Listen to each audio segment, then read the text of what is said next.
Terima kasih Anda masih bersama kami di Indonesia Bicara, masih membahas waspada cuaca ekstrim selain waspada banjir dan juga longsor.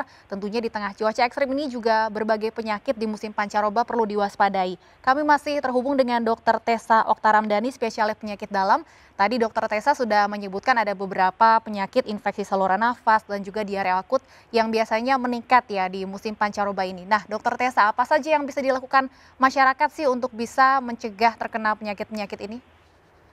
Baik, jadi yang pertama adalah menjaga kebersihan dan juga menjaga sanitasi ya, kebersihan lingkungan, kebersihan makanan, kemudian kebersihan diri sendiri, termasuk ke dalamnya menjaga protokol kesehatan yang memang didengungkan selama masa pandemi ini, mencuci tangan, kemudian menjaga jarak dan memakai masker. Yang kedua adalah karena pada dasarnya penyakit-penyakit ini disebabkan oleh virus tadi yang sudah disampaikan bahwa dia berhubungan dengan imunitas, maka sebaiknya masing-masing individu menjaga imunitasnya masing-masing supaya lebih tahan terhadap paparan virus yang mungkin akan meningkat selama masa musim-musim perubahan cuaca seperti ini.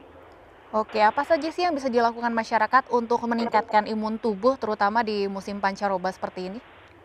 Baik, jadi pada dasarnya untuk meningkatkan imun tubuh itu kita perlu menjaga ritme hidup ya, ritme hidup kita sehari-hari, mulai dari memanage aktivitas kita, membagi waktu antara bekerja, kemudian terutama orang-orang yang sekarang bekerjanya masih kebanyakan dengan layar ya, dengan laptop itu kita harus menjaga screen time kita lebih baik supaya pola hidup dan ritme hidup kita yang lain juga terjaga. Yang kedua, menjaga tidur kita. Menjaga tidur kita bukan hanya jam tidur yang tercukupi, yang disarankan itu 6-8 jam, tetapi membuat tidur kita itu yang berkualitas. Kemudian menjaga nutrisi, termasuk ke dalamnya kalau memungkinkan kita memilih diet tertentu yang memang punya evidence atau punya bukti dapat meningkatkan imunitas.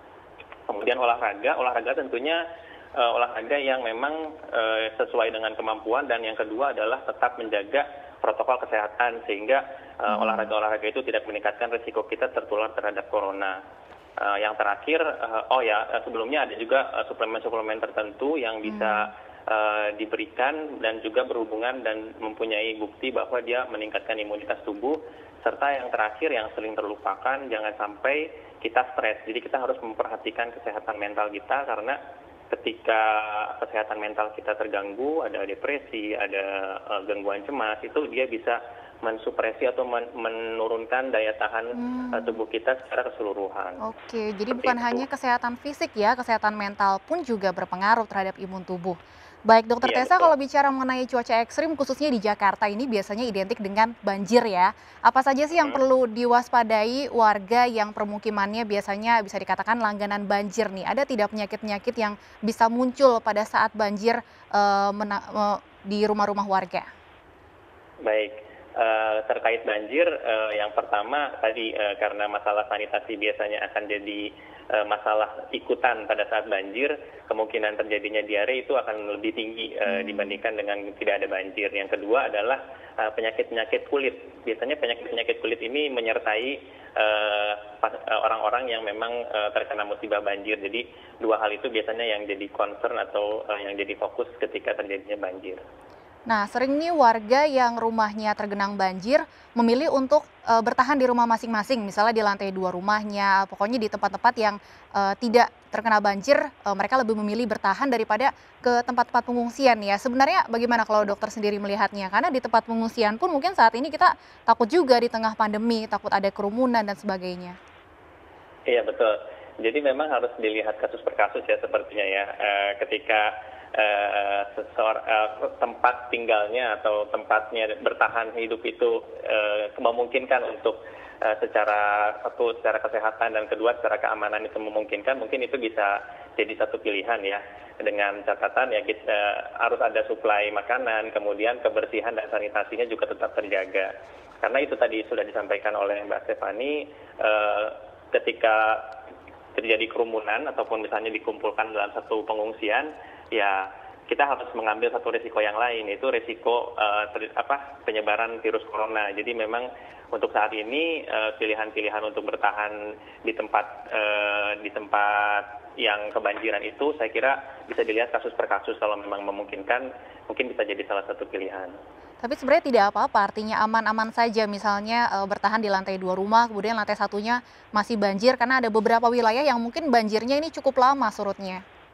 Ya itu, makanya tadi saya bilang memang kita harus lihat kasus per kasus ya.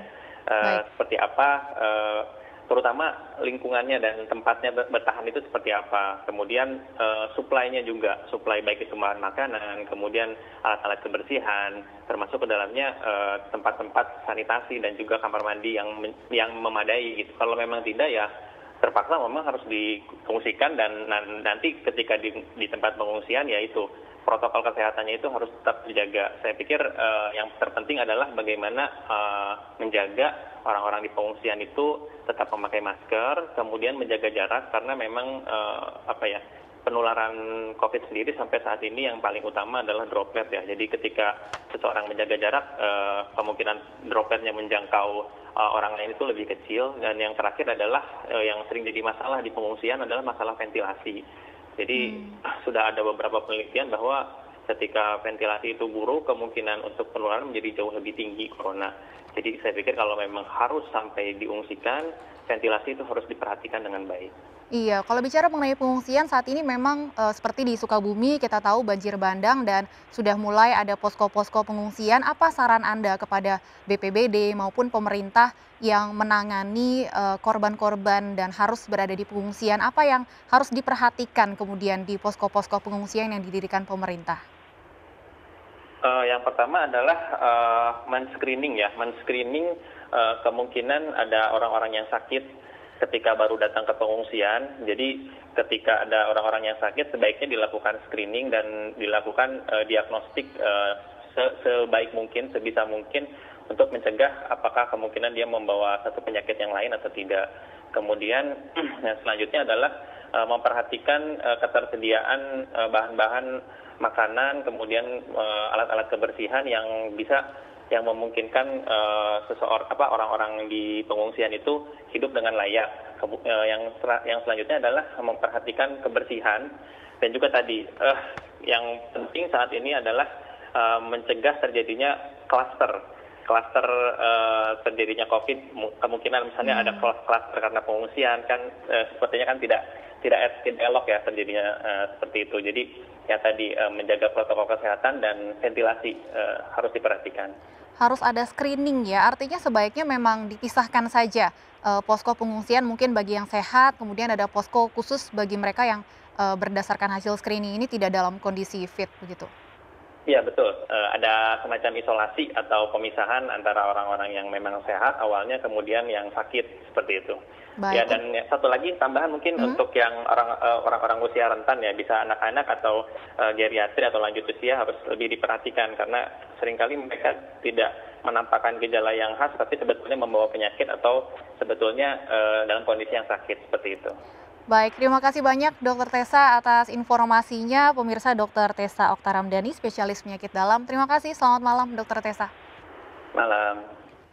Ya, pemirsa, demikianlah Indonesia Bicara hari ini. Mewakili seluruh kerabat kerja yang bertugas, saya Stephanie Patricia undur diri, MNC News Channel Berita Pilihan Indonesia. Terima kasih dan sampai jumpa.